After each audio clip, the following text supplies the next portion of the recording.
Good morning, everyone, and welcome to the Sandbox.Space weekly podcast. I am your host, Chris, joined as always by Baby and Pumpkin somewhere making noise in the background. And of course, every week we have a special guest. This week, I hate to say it's more specialer than the other guests, but I'm excited to have Renee on here, who I've known for a few years. Previously did some work as the executive director of the IGDA, and then just recently released a game, which we'll be talking about for sure. So, Renee, how are you doing this morning? I know it's a little bit early for you. I'm doing well, and I'm really glad to be here. Awesome. So, the way this podcast works is we talk about the ins and outs of the games industry. I've got a bunch, if I can find my tab here, I've got a bunch of articles to discuss, and then I'm going to loop them around into your experience with potions. So real fast, if I did this correctly. I did not do it correctly, so let me grab, boom, there we go. First off, let's just do a little plug for your game. So you've got Potions, A Curious Tale that you just released on Steam.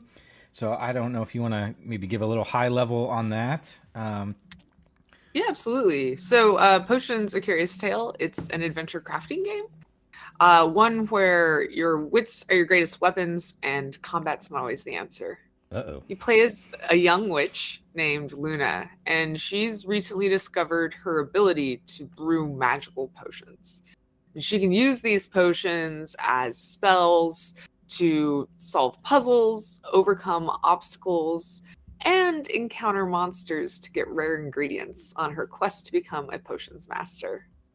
It's actually been inspired by fairy tale and folklore from around the world, so you get to encounter characters like Baba Yaga from Slavic lore, Sun Wukong from Journey to the West, and even Sinbad from the Middle East. Nice. Also, John Wick, don't they call him Baba Yaga? Yeah, and that doesn't make sense to me, honestly. Yeah. There's a lot of stuff about John Wick that doesn't make sense. We're not here for the sense making. I think we're here for the shooting. So how long have you been working on this game? It's been quite a bit, and I think you did a successful Kickstarter too, if I'm not mistaken. I did, and it has been quite a while. So the successful Kickstarter was enough for me to compensate some contractors to work on like art and audio. It was not enough for me to take a single penny. So I had to work full-time jobs, all within the games industry, thankfully, while working on the game. So actually, I've developed this game pretty much throughout my entire career so far. I've only worked like a year and a half prior to it. So it's been the last 9.5 years that I've worked on this game. Okay. Are you primarily then programming and design? Is that your shtick? Yeah, programming, design, writing, and then I do all of the marketing, every business management sort of requirement as well. Yeah, every part of being a small startup indie studio. Yeah, I cut the trailer myself. Oh, nice. It is a fun trailer. I liked it. Thank you. And it's currently on Steam for the Mac and PC. Is there a console? Everything. It's on Steam for Mac, PC, and Linux, and it natively supports the Steam Deck as well as controllers and keyboard and mouse if you prefer. So if you can play games on Steam, you can play Potions: A Curious Tale, and the demo is like 2 to 3 hours, free. Of course, that's how demos work. Oh wow. Okay. And the demo saves load into the main game and retroactively give you the achievements too. What? So like, there's no risk in playing the demo. You should definitely check it out. That sounds like a lot of work. I've seen demos are sort of a thing of the past in many regards. They used to be really big in the 90s, and everything would have a demo, but it seems like that's becoming less and less of a thing nowadays. Yeah, I know that Jesse Schell wrote an article in like 2007 that was covering that demos decrease the number of sales. Yeah, that was a big article. Chris, oh my gosh, Chris from How to Market a Game has shown that that's not really the case when it comes to Steam anymore. And it's actually a really good tool for getting interest and coverage. Not only because it allows people to test out your game first, but because it allows influencers who find you to play your game without having to ask for a key. So overall, I recommend demos still, and it's a really good way to play test your game with a wider audience too. Oh, absolutely, absolutely. I mean, that's obviously we throw GDEX, and a big part that we keep talking about is being out there to get in front of people so that they can. Folks are going to find the weird stuff, all the little things that you might have played thousands and thousands of hours, and then someone finds some weird ass way to break something. And so it's good to be in front of people. But yeah, I think that's. I don't want to say like I'm a big fan of demos, but I do like demos, just because I think I tend to be more in the kind of console world, so I don't play a lot of like free to play games. And so sometimes it's nice to just see if is this going to scratch an itch that I'm looking for? Because otherwise, I don't know. Like I every week I've been talking about Final Fantasy VII Rebirth because I love that game, and I wasn't going to buy it, and then I came home drunk one night and I bought it, and I ended up loving it. So I don't know if that's a case for a demo or not. I don't know, but here we are. Well, that's exciting. So I've got a couple articles that I'm just kind of curious your take on as someone who's not only been in the industry for a while, but I mean, in your role at IGA, you were top dog, so you probably got something to say, I would think. All right. Sure. You're like, sure, whatever. So the first one here, this is just kind of a minor, or not a minor thing, but I thought it was a mildly interesting thing where there's the gaming and esports. This is from PR Newswire. Gaming and esports industry veterans are launching a strategy and research agency aiming to help brands understand and engage with gamers, which I think is kind of interesting. The reason why I was intrigued by this is, and I'm sure you've encountered this before, but so I run GDEX. This is year 12 for GDEX. I am constantly attempting to bring the game industry into beautiful Columbus, Ohio, which is a city I love, but generally not known for its game development. And I think Ohio's doing a lot of really cool stuff. And I would put our money on the table that we have some of the best educational academics in the games industry in the country. But when I talk to a lot of people around town, it's just like flying right over their head. And I remember specifically having conversations, I won't name names, but a large insurance company here in Columbus. And I was like, hey, we have the show. We're looking for supporters and sponsors. And their response was like, oh, that's not really our target demographic. And I was just like, what are you talking? Like, you sell insurance products. Like, we're not like mutant creatures. Like, we have cars and we own homes and we invest in retirement accounts. Like, we are people that require all of these things that you provide. But in their mind, gamers, I think, just had a very specific like meaning to them. And I don't know if it's the traditional, 16-year-old white kid in the basement playing games kind of thing. So I was kind of curious about your experience in seeing the industry grow and having others around maybe non-game industries and non-game people, how their perceptions and engagement have been changing. Yeah, actually, I think that a good example of how perceptions and engagement are changing is one of the companies who has sponsored the IGDA's GDC networking event for the last 2 years is the ARP. Oh, nice. So, and for those of you who don't know, the ARP is the Association of Retired Peoples. It's basically the old folks association. Yeah. And it's because they're like, video games are a growing interest. Video games are being played by people who are in their elder years as well. And video games are really helpful for elderly folk for keeping them mentally engaged and helping ward off, dementia and ensuring mental health. So I thought that was very interesting development. I don't think many people expect the ARP to be showing up in an IGDA event. I do think that the perception of video games has been changing more and more with time, and I think it ebbs and flows. With everything, it tends to be two steps forward, one step back, and I think we're in hopefully steps forward now. Obviously, massive layoffs is a step back when it comes to perception of the game industry, Yes, and we've been then talking about that a lot.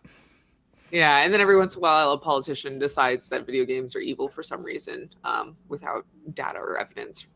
So, there's always an ebb and flow of understanding.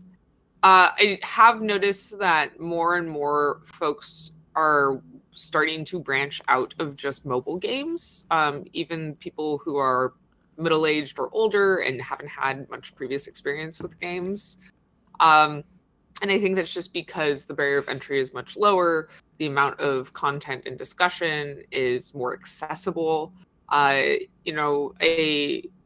social media platform like TikTok uses very interesting expanding algorithms for things that are popular, and so you find things that go viral often break out of the normal set of people that they would reach and start reaching a wider audience, which I think might sort of influence this increased exposure to video games, and that video games are dynamic and different and can appeal to all sorts of people.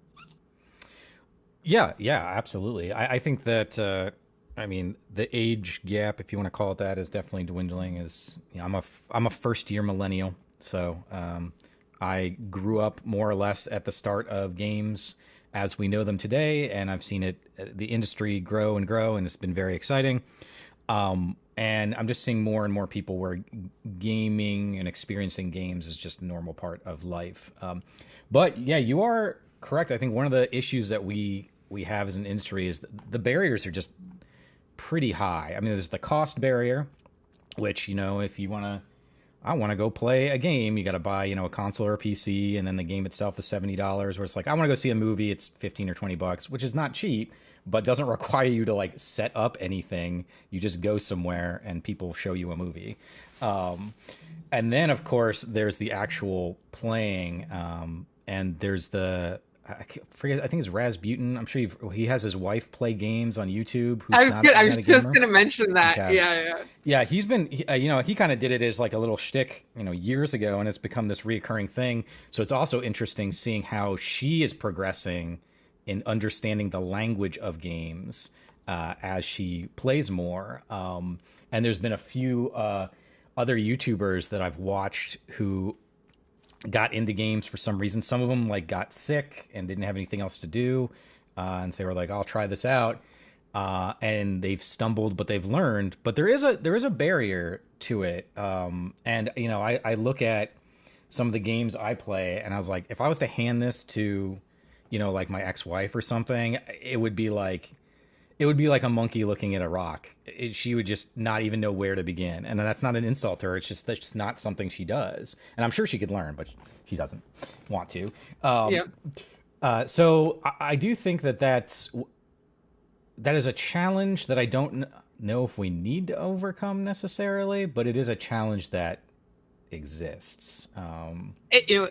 It's funny that you mentioned that, because the main character of my game is a 12-year-old witch, which means that it pretty much appeals from ages 8 beyond. And I have demoed at Geek Girl Con and many other events, and a lot of my players are first-time gamers. So my tutorial and entry experience has been finely tuned to be as approachable as possible by brand new gamers. Okay. So I've definitely seen people stumble over things. I've done lots and lots of iterations because I'm trying to make it as a welcoming of an experience as possible. For sure. And particularly since I've not played your game, but it's not combat focused, I think that's where a lot of the Twitch fast-paced action starts to really but it definitely has more challenging combat than pretty much any other cozy game. So I wouldn't say it's combat focused, but there is a significant amount of combat in the game. Okay. Those 12-year-old witches got to lay down the law sometime, I guess. Exactly. Yeah, the combat does have a different approach though. So it's much more strategic and about like using the right elements and baiting enemies into hazards and attacking each other and things like that. Okay. Okay. Cool. Yeah. Another thing too that I've noticed as it's hard to believe. Like I've had my company for like 14 years now. So I'm an old man in the space, I guess. But the transition of new kids and younger people getting into games, they're just used to like mobile and touch interactions with stuff. And so mouse and keyboard is almost foreign to them, which is kind of strange because I'm on my keyboard all the time. But a lot of young folks are not even using mouse and keyboard as much as they are. You know, you get an iPad at school. That's your primary like method of doing homework and searching the internet. And maybe you use a controller, maybe you don't. But we've definitely noticed that some of that sort of like, I guess, assumed knowledge on inputs isn't there. I don't know if you've noticed any of that in your workings. Absolutely. Yeah, definitely. Keyboard and mouse is a big hurdle to overcome for a lot of new players. And even more experienced ones. I do think that more people have grown up with consoles than with PCs. I'm a PC gamer. I grew up with PCs, so I'm actually kind of wonky with controllers. Getting better every time. But yeah, it's really funny watching. I mean, I've played tested with my mom, right? Watching my mom try to figure out how to do like WASD. She's like looking at the keyboard, totally. like doing like this sort of thing. Yeah. Yeah. Like, you know, you'll get there eventually. It's a lot easier to just use 3 fingers, but yeah, I mean, it's second nature to me because I'm just used to typing. But even, you know, on a controller, the left stick move, right stick look, it's almost like playing an instrument where you have to separate your brain out a little bit, left hand and right hand. And it's very common for someone who's not familiar with controllers to like start moving around and then they'll push one button and then they're moving forward and looking down at the ground. And it's a challenge. It is a challenge. And then you play Metroid Prime on the Nintendo 64 controller and forget how life works. Yeah, well, yeah, the N64 controller I think was made to, you know, I get why it exists and how it got there, but when you look back on it, you're like, did a psychopath make this? And I guess Shigeru Miyamoto, maybe he is a little bit of a psychopath, but yeah. Well, and I don't think most people recognize that the standard that we see to controller controls didn't really become a standard until Halo, which is like so late in consoles. Yeah. I consider it so late. Obviously, it's quite early for I know it was 20 years ago, but it was late in the game. Yeah, I teach. I'm a professor at a university here, and we just did our controller class where we talked about controls, and we went through the sort of the history of why controllers sort of evolved the way that they did. And a lot of people forget that the controllers were created in a sense to be the best sort of method for whatever the popular genre of game was at the time. Yeah. And yeah, the Xbox 360 and like the PS3 era is when first-person shooters really started to become the thing, and so controllers sort of evolved around that. And at this point, we've just sort of taken that, but they're all kind of, you can all link them back to like really the Super Nintendo controller is kind of like the birthplace of our modern. That's our steering wheel, if you will. But yeah. All right. Next article. This one's just, I'm more of a sort of a, oops, wrong button. This is just, it seems to be a constant thing. NVIDIA GPUs might increase in price worldwide as demand in China exceeds the supply. We saw this a lot during COVID, but that was more of a supply side issue and a supply chain issue. But it looks like we're going to start seeing price increases pretty substantially. The reason I think that this is going to be interesting is because we've also been talking about console refreshes and either like a PS5 Pro or the next generation of consoles coming out for PlayStation and Xbox. And if we're seeing this jump in graphics cards, I don't know what you're rocking in your PC since you're a PC gamer, but during COVID, I mean, a lot of now, granted, this was like Bitcoin and stuff, mining was going on. That was a big part of it too. But we saw graphics cards, I mean, just skyrocket. And that has a direct input on both the sort of technical specs we're going to get in machines, but also how developers work, knowing what they're going to have access to. Curious your thoughts on that. Yeah. So I have a 3080 in mine. I kind of wish I had gone with the 3090, just because the 3080 has kind of a small VRAM. I know. We should always go bigger. It's like TVs. Always just go bigger. Yeah, I was happy. I didn't expect to get it. I was definitely one of those ones with like a bunch of trackers up, and I entered it in B&H photo and didn't expect to go through and get it, but it's pretty. I'm happy with it. I think it's hilarious. I'm a photographer. That's my undergrad is fine arts photography. So I was at BH Photo all the time buying computer equipment, and now they're just like this giant electronics supplier. I mean, good for them. It's just a different world. Hey, you need a nice graphics card to do a bunch of photo editing, so I guess it makes sense, right? Yeah, sure. Yeah, I graduated in 2005, so I was like right at that cusp. We were just starting to get like large format printers and stuff in, but we still did everything. We were formatting our own film, going into the dark room, all that stuff. I'm not sure if a lot of that happens anymore. My college had a class that did traditional photo development. I wasn't able to take it, but it was quite a popular class. Yeah. So as far as oh, sorry, go ahead. Oh yeah, I was gonna say with regards to graphic cards and their current popularity, I believe we'll see a little bit of an ebb in supply and demand, but I think it'll actually level out pretty quickly.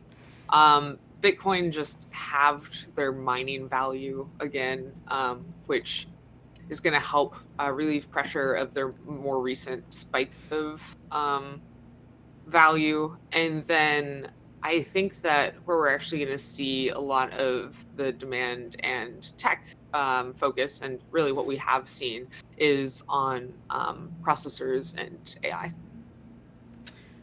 Yeah, so that has been, I don't know if you've been following the PS5 spec leaks for the Pro, and that started a conversation. Digital Foundry has a great video on it, but that started this conversation because they're supposedly, this has not been confirmed, but supposedly it's a legit internal spec sheet for what the PS5 Pro will be. And there's a noticeable GPU upgrade and a very negligible CPU upgrade.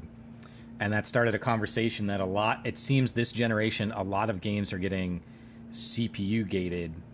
Like the GPU is not the issue, it's the CPU that's causing a lot of the issues. And this is sort of a two-pronged question. One, do you believe that's true? But two, I keep advocating, again, as someone who's been in the industry a long time, graphics is easy to showcase. It's easy to market. It's easy to be like, hey, our thing looks awesome, come buy it. But as a gamer, someone who's been in the gaming space, I'd say 2/3 of my time from, I don't know, 5 years old until 42 now, has been about, what are the neat things we can do in gaming? What can we do around simulations? Like, how can we improve AI to do cool stuff? Like non-graphics related things that can make gaming experiences more unique or novel or intriguing. But that doesn't seem to be the way that the industry is generally gone. It's GPU to the max, ray tracing. So am I off on that? Where am I? I agree. I personally don't take graphics into account as much as gameplay experience and like interesting design. Yeah. But I think, I can pretty much say with confidence, almost all cool gameplay design and interesting AI things that you're doing can be done pretty easily on like a mid-range CPU. Where you see that not possible is when you're looking at things like old like RTS games where you have lots and lots and lots of units. Yeah. But in general, most of the logic that you're trying to do within games is actually not that bad. Now, if you're doing like massive physics simulations, like crumbling buildings that are happening dynamically and things like that can be a pain, but that adds very little to most games. Most games you're looking at, improving NPC AI, and NPC AI, even at its most elegant levels, is a relatively like straightforward state machine. Might have a lot of inputs and a lot of things, and the creation of that is difficult. But in terms of its demands on the CPU, it's quite minor. Mm-hmm. And then, yeah, as you said, the big flashy stuff is always the graphics. And that's a constant struggle for indie developers because sometimes we don't have as impressive graphics as AAA, and so it takes a lot more effort to get people bought into your game and IP when you're only showing them videos at first. Oh yeah, totally. I think that's an unfortunate part of one. It's awesome. I like graphics have come so far. Like I tell a story. I remember seeing Super Mario World for SNES, and I was like, I don't think graphics can get any better than this. And whoa, what a summer child I was. So I think in that sense, it's really amazing. But yeah, we have seen. I know Baldur's Gate 3 was one that Digital Foundry mentioned where a lot of the frame rate issues and some of the slowdown and just general usability stuff is just straight CPU bound. I think Final Fantasy VII Rebirth is having that issue where there's been a lot of complaints that the performance mode doesn't look great, and by look great I think it looks terrible. Like it's unviewable for me. I can't even look at it, and they keep trying to enhance it, and I think they're hitting an issue where it's not. I don't think it's like on the graphics rendering side. I think there's something going on behind the scenes on the compute side that is preventing them from really doing like a nice looking performance mode. But we'll see. They'll figure it out, or they won't. I don't know. I already bought the game, so they got my money. So yeah, and I do think Baldur's Gate is quite unique because it is a turn-based strategy game. But totally. Obviously it doesn't. It has a lot of dynamic things happening on those turns and with lots of units. So I think that is almost closer to the demands of RTS on a CPU than Fortnite, right? Like when we're looking at a lot of the popular games right now, Helldivers 2. Like Helldivers 2 certainly has enemies with AI, but they're not that smart, and there's not hundreds of them or anything like that either going on at once. So I think that the demands there are going to be more on the VFX rendering than for the enemy AI and other CPU demands. Yeah. I want to see what kind of interesting creative stuff can we do when we're not focused on making the flashiest graphics. And I kind of have this internal hope because 4Ks are still, they're popular. A lot of people have 4K TVs, but they still haven't hit like a really large market saturation yet. It's probably going to be, I would guess, another 2 to 3 years before we hit that. Maybe we can take a step back and not worry about 8K and whatever for the moment, and like focus on like what are some really interesting stuff in the simulation space we can do. I don't know, environmental effects or environmental destruction was a big thing in the mid 2000s. People were very excited about that. And I'm totally blanking on what's the not Red Dawn. Oh my God. Whatever it is, the game where you could like pretty much destroy the entire first person shooter, can destroy the entire world. But you don't see a lot of that anymore. It's usually cutscenes or some sort of cinematic moment when you're looking at sort of world destruction. But I mean, I think world destruction feels cool, but it's like a designer's nightmare. Totally. Right? Because so often you're using levels to sort of like persuade the player and move them through and get them to experience certain things. And if they can just blow it all away, you're sort of taking off your guide rails.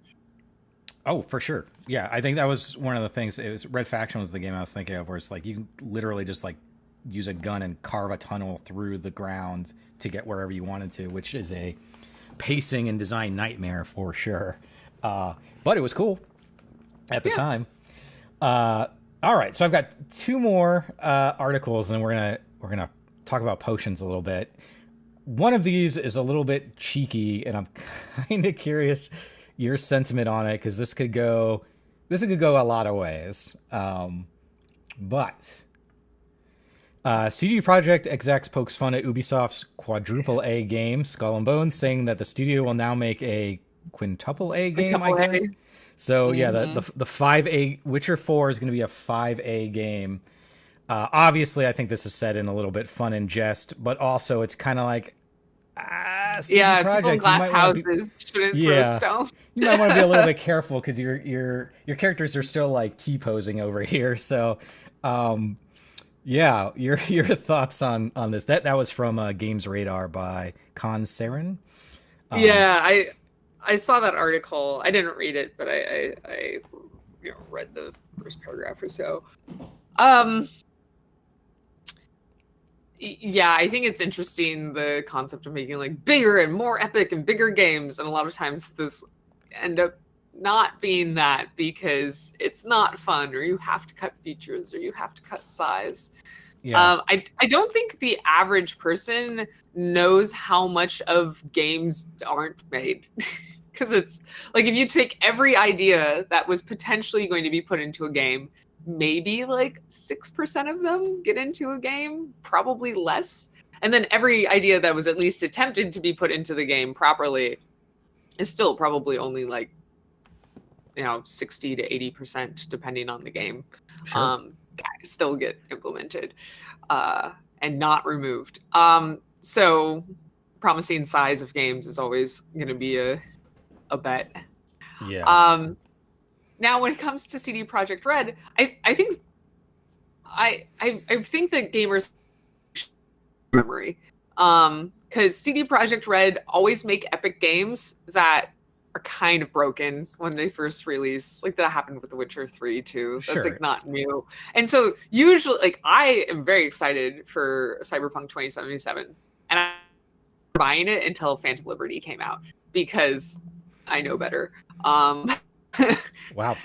I so, Oh, what? I was gonna say I got Cyberpunk. A friend bought it for my birthday, so I had it at Mm. release, and I had to time my saves because I knew roughly every 30 to 40 minutes it was going to crash without fail, blue screen crash on PlayStation. So I'd be like, oh, I'm getting to about that time. I should save it before I go into it. Yeah, it was a mess. And this is actually another CPU thing, but people forget The Witcher 3. I also played that around launch. And they had to like revamp their menu system because it was like this slog to go through the menus because of the way it loaded all the assets. And you could tell it was just trying to pull all these images because your menu would have like 200 things in it or whatever. And they eventually, you know, probably threaded it in some way to make it more efficient, but God, it was just using the menu was terrible. Mm. Yeah, unfortunately, I waited until like Blood and Wine was out before I played Witcher Yeah, 3. well, you're making So the smart moves. So I'm just the only games I play on release pretty much are multiplayer games. These single player games I can always enjoy by myself at any time. So where I really focus getting in on something is when the multiplayer version comes out, because that's when all my friends are playing. Yeah, no, I I think it's a funny joke, the quintuple A, but I am sure that it was not unexpected to get blowback for making that statement after the Cyberpunk's initial release issues. So, yeah, yeah, the whole it seems like it's just sort of silly all the way down. You know, Ubisoft is talking about this quadruple A game with Skull and Bones, and I would argue, and I don't mean anything facetious by this, but I don't know if Ubisoft has made any groundbreaking title in the past decade. And yeah, again, a lot of people working very hard on these games. I get it, but it seems that the way that Ubisoft's release management processes work does not seem to be conducive of creating something that would be considered a quadruple A game. And then, of course, the game came out, and some people loved it, and most people are like, "Oh, it's a decent game, right? It's a fine game." And then, of course, CD Projekt comes out and then is making a joke on that, which is like, "Well, why don't we rewind a couple of years, you know?" And this is someone that I love Cyberpunk. I think it's an amazing game, but the entire time playing it, you're just like, oh yeah, I could totally see where they were going, and they couldn't get there. If they had delayed it maybe Yeah. 2 years, which maybe perhaps opens up a very interesting question for you, which is unfortunately something we've been seeing in the industry a lot, where games are being shipped when they're obviously not ready, and hoping that the day one DLC patch will fix a lot of the issues or whatever. As someone who just released a game, how do you know when you're ready? When should this game come out, as opposed to giving it another 4 weeks of polish? You're never ready. There's always improvements that you can make. But it's the business term, minimum viable product. You're always looking for your MVP, and that has to be fun and playable and not too buggy. And that's really what you're aiming for. And it's not like games getting released early in kind of a not wholly finished state is a new thing. My favorite game, well, one of my favorite games, Half-Life, those end levels, the Zen levels, they talk about them. They didn't have time to play test and tune them very much. They were just sort of shoved in there. Yeah, And luckily it's a completely different alien world, so it feeling off and janky is not wholly unexpected. So it isn't a huge design hit, but I don't think that's what Valve actually wanted to release. They just had to get it out the door at that point in time. sure. So like certainly that's not new. And I applaud Larian for being able to fund such a prolonged development cycle and be able to say, hey, we can't make the game that we want with our studio of this size, so we're going to just triple our studio size. That is not what most people have the ability to do and fund. Yeah. I know when it came to my own game, obviously I wasn't stressed on meeting a publisher's demands because I was doing the Kickstarter and as well as self-funding it. But there was also this point where I wanted to just make sure it was done properly and with a good release date. And, I picked Global International Women's Day for that release date because it was of significance to me and the game and the characters within it. So I gave myself a deadline, and there wasn't a really good date after that that would have made as much sense. So I certainly had something I was pushing for. And if I had a couple more weeks, I would have probably been able to knock out a few prior to release that I ended up knocking out like the first week. I didn't recognize how frequently some of them occurred, but in general, like the overall player experience on launch was pretty solid. Well, that's good. Yeah, you've gotten very positive reviews according to Steam, so that's good. All right, we got one more article, and then I'm going to loop back to a couple of things. So this one, this is one I found interesting because I was like, I don't know if I buy it. I get where they're coming from, but I don't know if I buy it. So this is off of Games Radar again. Stella Braid, director, vows to buck industry advice with single-player games as what our industry needs more than anything is variety. So in essence, the article is stating that the games industry really needs more single-player games, and that everything doesn't have to be multiplayer or Fortnite clones or whatever. Which I totally agree with. I just feel like this article is like 6 or 7 years too late, because I think we've kind of had that conversation. Funny enough, with I think The Witcher 3 really brought it into the show place, and then Last of Us, so Naughty Dog stuff. A lot of stuff, pretty much everything in the PlayStation sphere, where people were just like, no, you can make awesome single player games. Those games can make money and be beloved, and people want to buy them and play them. Where in the 2000s, maybe into the early 2010s, all the talking heads were like, it's got to be multiplayer. It's got to, be live service game. You don't see much talk about MMOs anymore, probably because they're just so expensive to create and maintain. But as someone who grew up, in that sort of period where I was just like, oh, everything's going to be online, I'm someone who likes to play single player games predominantly. And so when that trend was happening, I was just like, oh man, are we not going to get like the really great experiences that I had? And now we do, because it turns out, no, there's a lot of people like me and others who want to play these sort of single player games. And so I guess you created a single player game as someone who plays multiplayer games, or do you kind of bounce back and forth between? I would say that when I have time, I play a lot more single player games. But when I am working alone at my desk for 16 hours a day, then I want to socialize with people. So What's your I multiplayer think game at the moment? World of Warcraft. Oh, I've been in the same guild for 17 years. oh wow. So right now we're actually between raids. So we're waiting for the next content patch. But thankfully, Plunderstorm came out. So now I'm playing WoW Fortnite. Getting all of my Yeah. my transmogs I earned. I So. I just a couple months ago I played a lot of World of Warcraft. I was a raid leader, and back in the at the start of it, I was like, oh, I'll jump back in and try it. And I played for probably a month, and it seemed to become such a pain in the ass trying to get into raids and do stuff, which is what I enjoyed, finding groups to do that. Um, so I stepped away again, but it was interesting coming back after a decade into the world of Warcraft and seeing how it changed. It's a much different experience.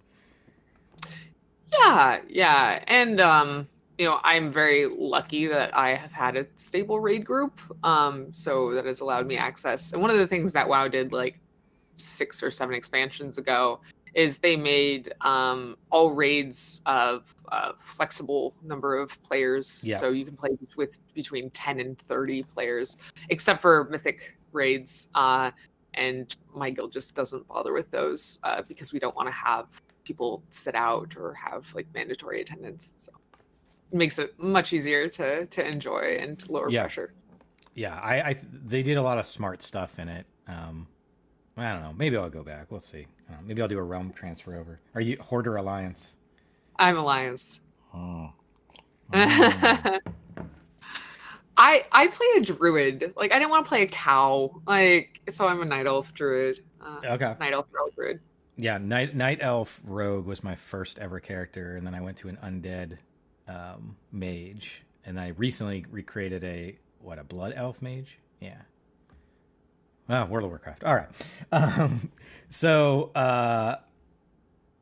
I think that there is a lot of, how do I phrase this? I'm wondering if we've gotten to where we are with this sort of like insatiable hunger for all these multiplayer live service whatever games, because of the way that venture firms and investors look at scalability. Well, um, I think there's 2 reasons for the obsession over multiplayer. The first is absolutely when you have an uncapped earning for an individual and you can get whales, it means that things can be overall more profitable. So if you have a multiplayer game with pay for cosmetics and other additional payments, subscriptions, whatever that is, that allows you to get more like ARPU, yay, average revenue per user. Love these terms. And then the other thing is, unfortunately, not a lot of investors are as forward thinking as they probably hope to be. And so they look at COVID, where everybody was playing multiplayer games because they were socially deprived. And they're like, clearly multiplayer games is where everybody plays. Not that when people are stuck alone in their house, they like playing multiplayer games more. And now, with the success of Baldur's Gate, like maybe more people are going to consider investing in those games, except for Baldur's Gate was a really, really long and expensive developed game. So, that's a little less of a appeal there because it's a much harder to land that target and to fund it as well.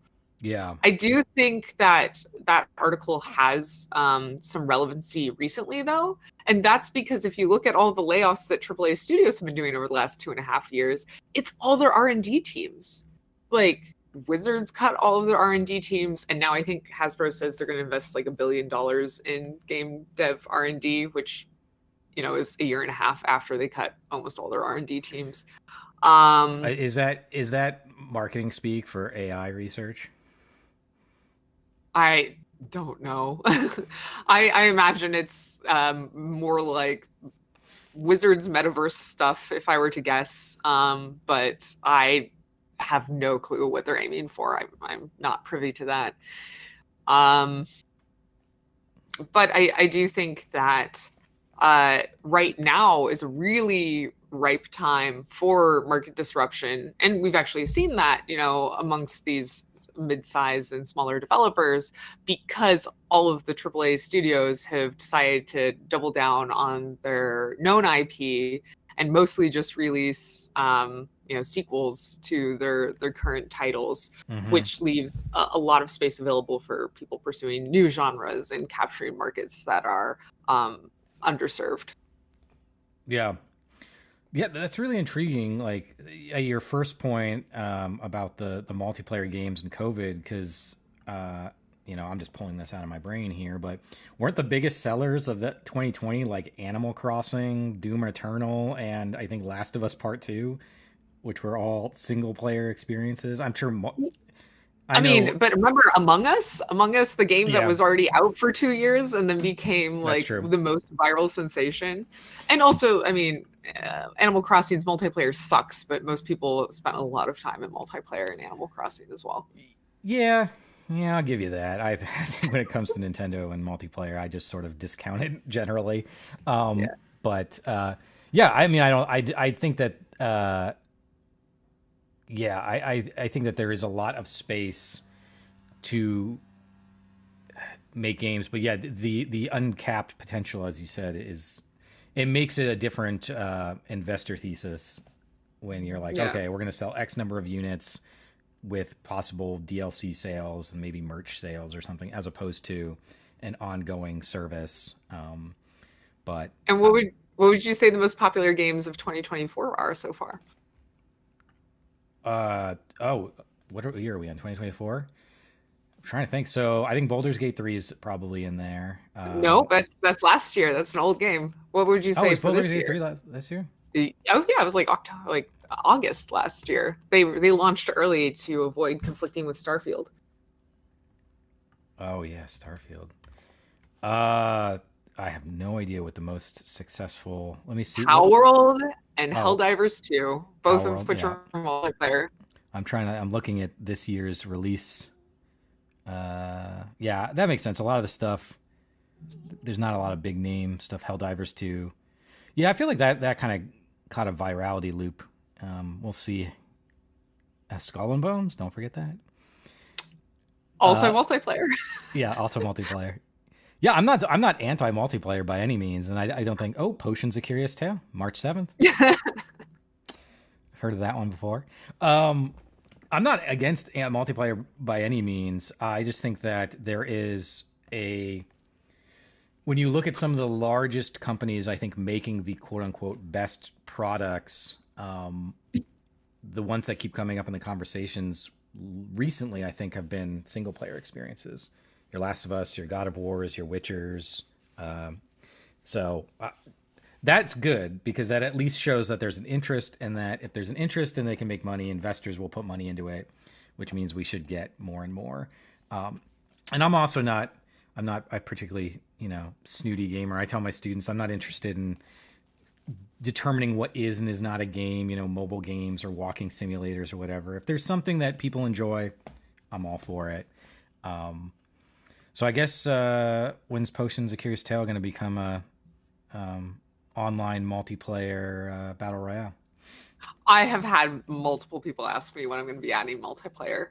Unfortunately, the answer is no. That's too hard. Yeah.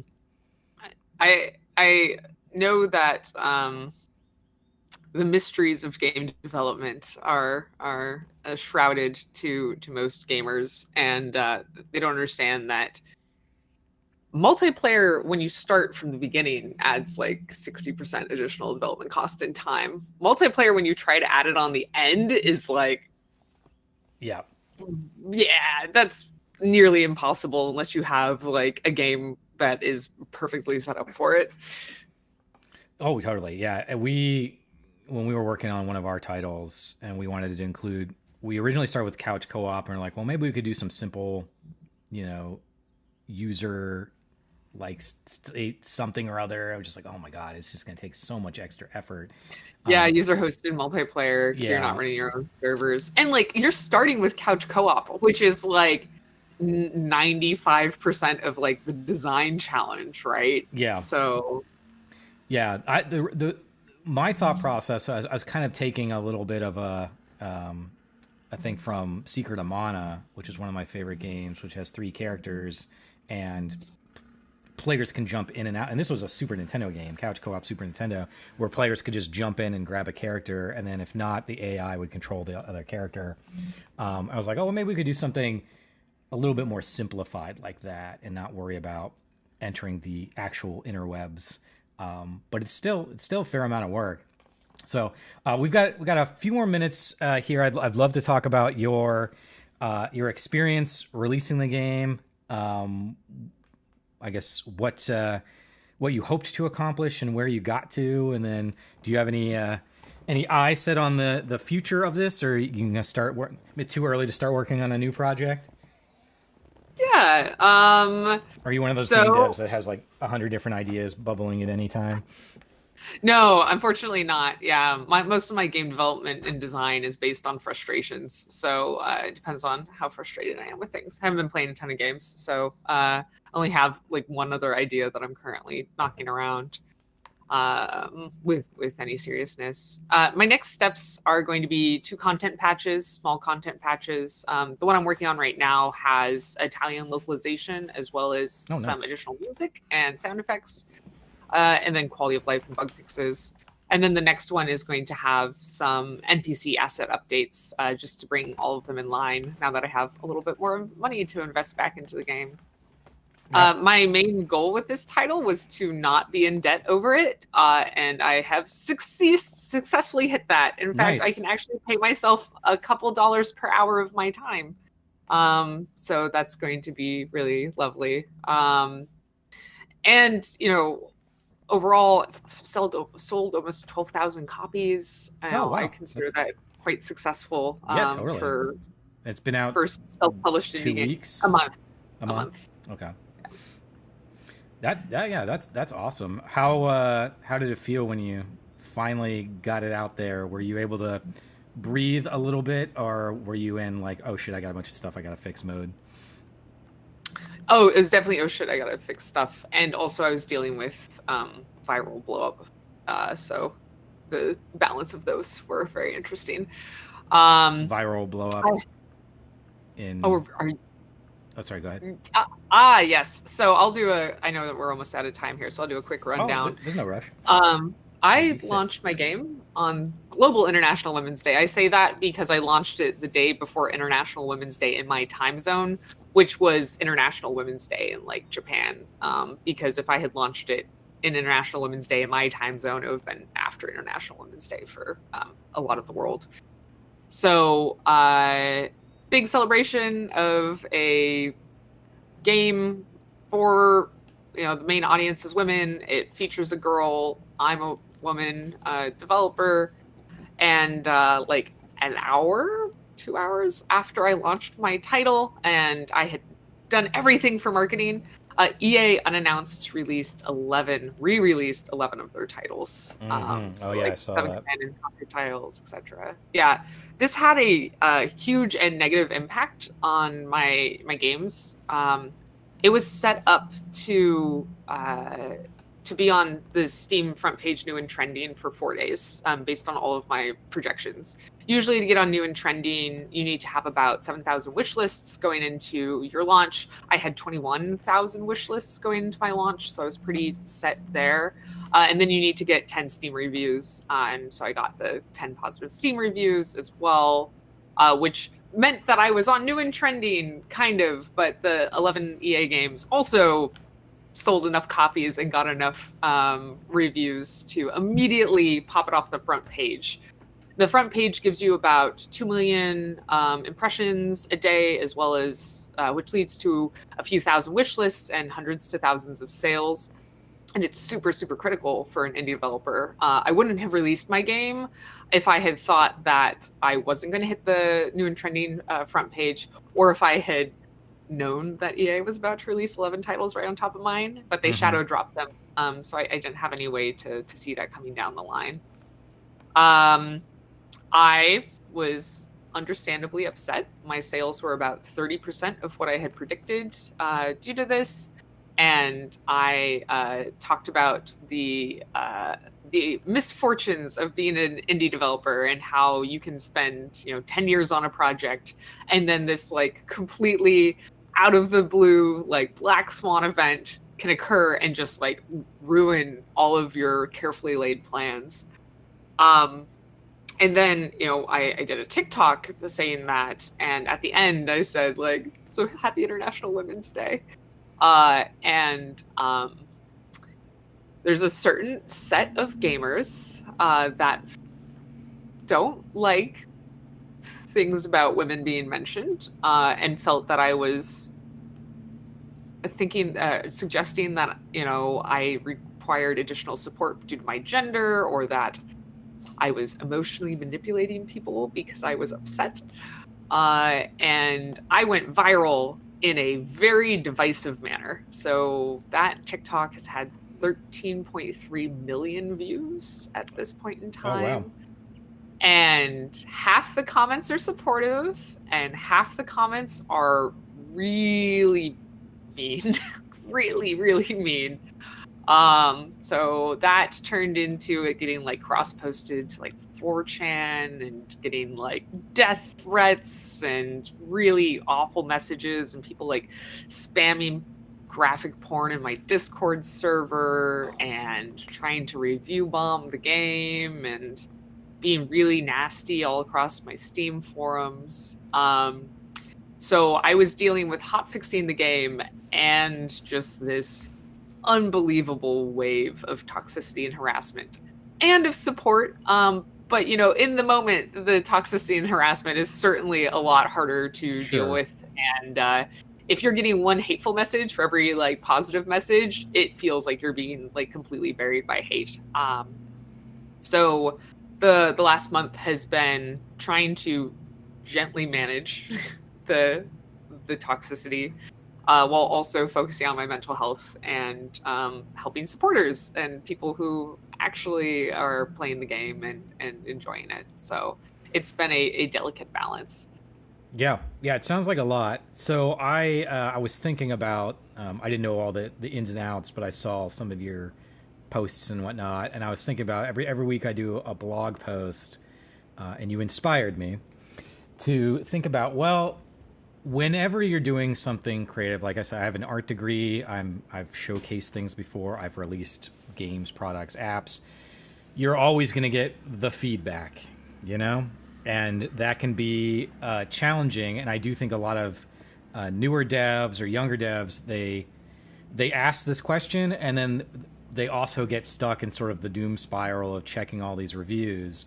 So if you could talk about maybe your thoughts on looking at and analyzing what people are saying, and maybe a couple, let's say, 1, 2, 3 pointers, because I think I'm going to write a blog post on how to look at and navigate feedback in this kind of world when you're putting creative things out into the ether. Yeah, so I will certainly answer that question. I want to like make a certain note here.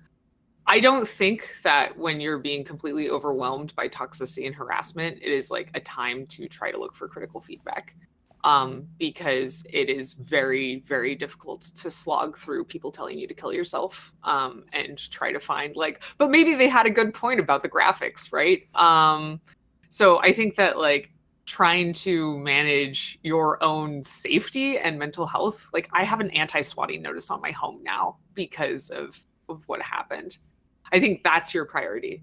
Now, putting this awful Black Swan event aside, I've play tested a ton and gotten so much feedback from people both within my target audience and outside of my target audience. One of my really good friends is an ex-pro StarCraft 2 player who, guess what, doesn't like cozy adventure games. So when he played my game, he ripped it to shreds. Like, he did not like it. But outside of the feedback that kind of boiled down to I don't like cozy adventure games, he did have really good points about some of the control input stuff, about some pacing and other elements there. So even if 80 or 90% of what someone's saying is, well, I don't like this kind of game, they still can have valuable input. And I think one of the best pieces of advice that I was ever given about feedback is that people often complain about symptoms and assume what the problem is in feedback. So, someone might tell you, well, this gun isn't powerful enough. It needs to do more damage. And it turns out you just need to add some more VFX and like kick back for the gun and make it feel more powerful instead of actually tuning the damage itself. Yeah. And there's lots and lots of examples of that. So you're always looking at feedback critically with like a grain of salt held to understand what is actually bothering them and like how can I solve this feeling as much as what they are trying to identify as the issue, because most times they're kind of off on identifying the actual issue itself. Yeah, I have sort of I say this, it's a little bit of a cynical take, but I think it's true, which I think users or gamers or whoever, I think are great about telling you what they don't like or what might be wrong with the game. They're terrible about giving you solutions to that. And I think that's something that as any creative, if somebody is telling you, particularly if you're showcasing it and you're hearing the same thing again and again and again, that should be logged in your book as something to take a look at. However, you do not have to implement their solution to the problem, because ultimately, theoretically, you should be the professional and able to find the solution to the issue. And often, like 90% of the time in a lot of these games, their solution is always just like, make me more powerful. It's the God mode problem, right? The answer to your problem is not make you more powerful. Now, there are things, I think it was about Doom, I want to say it was Doom 2016, where they talked about how one of their weapons wasn't feeling powerful enough, and they changed it in the sound effect of it. They didn't change its functioning or its damage at all. They just changed the sound effect and how it worked, and that made all the difference. So there's a lot of hidden solutions, creative little game design's nothing if not problem solving, right? Yeah, and it makes sense with Doom because like Doom is a power fantasy. It is like a power fantasy in video game form. Yeah, but even like if you just went into God mode, it'd just be boring. Like you just running through wreck and chop. Like you need a little bit of challenge. But yeah, it's unfortunate. That is one of the things. And we're sort of running out of time here. I have this theory about the toxicity within the gaming space. I think it's partially made up of just having a younger audience, but I think is also a big part of having an audience that understands how to use technology and can vent those in non-productive and toxic ways. Whereas a lot of other audiences, I use my mom, for example, like if my mom's upset about something, she doesn't go to the internet and start posting on Facebook, Twitter, and TikTok. She just rants about it for 20 seconds in her living room. And then that's the end of it. Right. But we could talk about that all day long, but I'm sorry that you had to go through that. It's unfortunate that our industry also suffers from a lot of that sort of immaturity and cruelty. We have a very passionate fan base who often doesn't recognize that we are real individuals making these experiences. Yeah, you're more kind than I would be, because I would replace passionate with a few other words, but we'll worry about that. I mean, like anyone who's saying these awful things to me, right? Like kill yourself, etc. Your game sucks. Your game sucks, kill yourself, I think is always a really funny combination. They're upset. And I don't think my game made them upset, right? Like they have a lot of things that are upsetting them, and they probably need a hug and maybe a therapist and some additional support in their lives. But instead, they're venting their frustrations at women game developers. So, it sucks certainly to be the brunt of that. But I try to maintain some level of empathy, even if they can't manage that for me. Absolutely. I think it's very, very stoic of you. And it seems like, according to the Steam page, that the game is well liked by many more than it is disliked. So I give fan mails. They're so sweet. Like I actually get like fan emails that are like paragraphs long, just like talking about their experience and how much the game means to them. That's I never awesome. expected that. That's like absolutely the best part of this launch. I mean, I think in general, if you come at something from a good place with good intentions and you're authentic about it, if you like something, then other people will too, and they'll respond to it. So, I think that's great. Well, I think this is a good place to stop. Unless you got anything else you want to throw onto the fire before we wrap up. No, I think this is great. Renee, thank you so much for being on the show. I really appreciate it. Congratulations on the release. For those watching, we'll post this up on YouTube too, and we'll send it out over our emails. But Potions: A Curious Tale, we'll put the link in for folks to check it out if they are so inclined. But this has been another episode of the Sandbox.Space weekly podcast, episode 18, if you can believe it. I am your host, Chris. Baby is here on my lap. I think she needs to go potties. And of course, our special guest, Renee. Thank you again so much for being here. A reminder that you can sign up for our weekly email at thesandbox.space. Yes, .space is a domain name. It's a real thing. So if you search for it, the email list is free. And then, of course, we have our podcast every week on Wednesdays, 10 a.m. Eastern Time. So thank you all again for watching, and we will see you next week.